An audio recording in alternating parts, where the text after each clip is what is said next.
Um, thankfully, it's on my doorstep, and it's one of my favourite walks, Castle onto Grange Crag.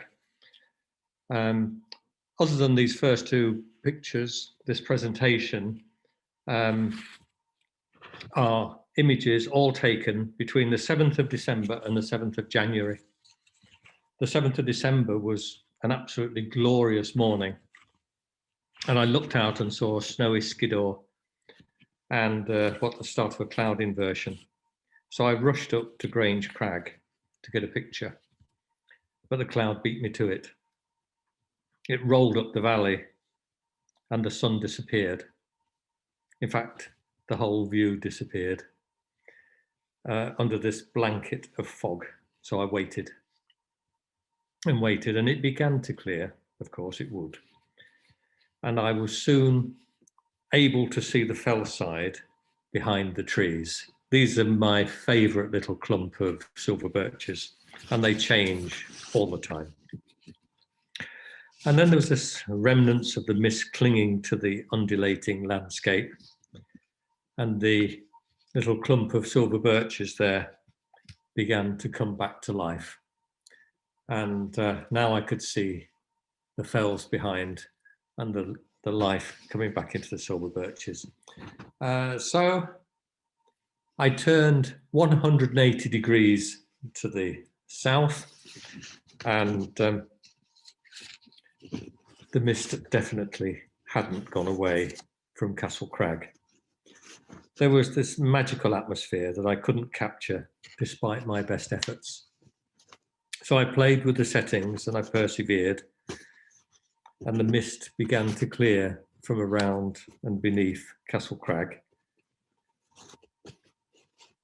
But it still wasn't doing any favours because the sun just wasn't out high enough at this time of the year to get over the crags to the east. But eventually the rays came through, and I got this, what I thought was quite a magical sort of atmosphere, like a watercolour painting.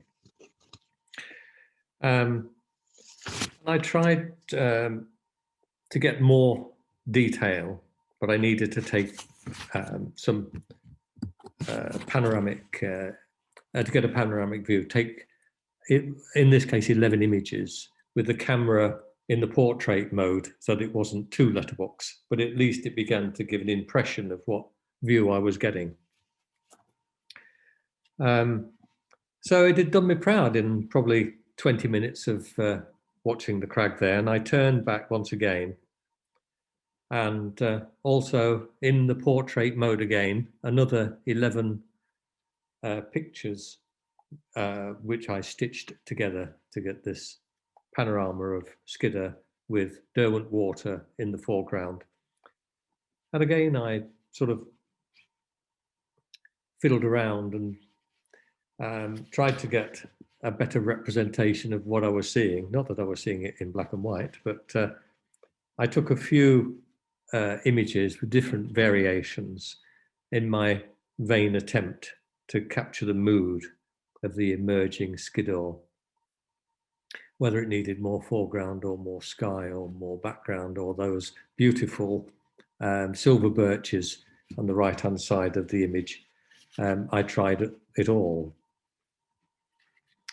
I took a 70-200 lens with me, and this worked to foreshorten and give me a closer up view of Skiddaw, but it was really quite difficult to do justice to what I was seeing.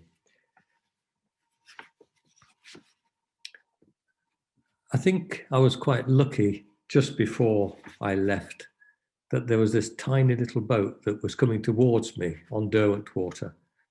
And this was whatever a vertical panorama might be called, but I took 4 pictures and stacked them on top of each other to get this image, which I did quite like, and I thought it was time to go. This is my route back, and a few days later, Marilyn and I went for a walk on the crags, as we often do, but unfortunately we hadn't taken a camera with us. All we had were our mobile phones. And this was 2:30 in the afternoon, which in Borrowdale in early December is sunset. And so we were getting these lovely colours and the side lit trees on the crag from this very low sun. And we walked up to the hawse that goes to Troutdale. And we were just thoroughly enjoying this still atmosphere. And the sun was shining through the silver birch. And there's this sort of mini bowder stone on the hawse in front of King's How. And I stood there for a few minutes taking a few shots because I was just fascinated to see the way that the colour was being brought out of this rock, which is normally a very grey and boring rock with a few lichens on it. But the mist was returning and this colour was magnificent, I thought. Within 5 minutes, it was this colour. And that's more typical of the colour that we normally see this bowder stone, this mini bowder stone. I tried it in mono just to see what it looked like, but it was really sunset and time to get off the fell because it gets quite dark quite easily, quite quickly. On the way down, however, there is this beautiful silver birch that I like. And so I just stepped off the path to take this picture, which I love. A few days later, in fact, it was the 7th of January, the snow had fallen and I had to go back onto the fell to look down into Grange and see the very rare snow in the valley, to be fair. And once again, stitched a lot of images together to get this one. But it was very letterbox, so I just stretched it upwards to make it look like it was foreshortened by a longer lens, perhaps. But I found that it was more appealing as an image. I looked 180 degrees south, and there was Castle Crag with Skiddaw, with Scawfell Pike in the background, Great End. And once again, enjoyed a morning on Grange Crags and made my way back down to the hawse where King's How could be seen. And the gate was open and I got this view through the gate before walking back home and passing this tree, which a few days earlier had looked like this on the 7th of January, because the valley is always changing. It looked like this. There was the same tree. And it changes all the time. It continually changes and continually fascinates me.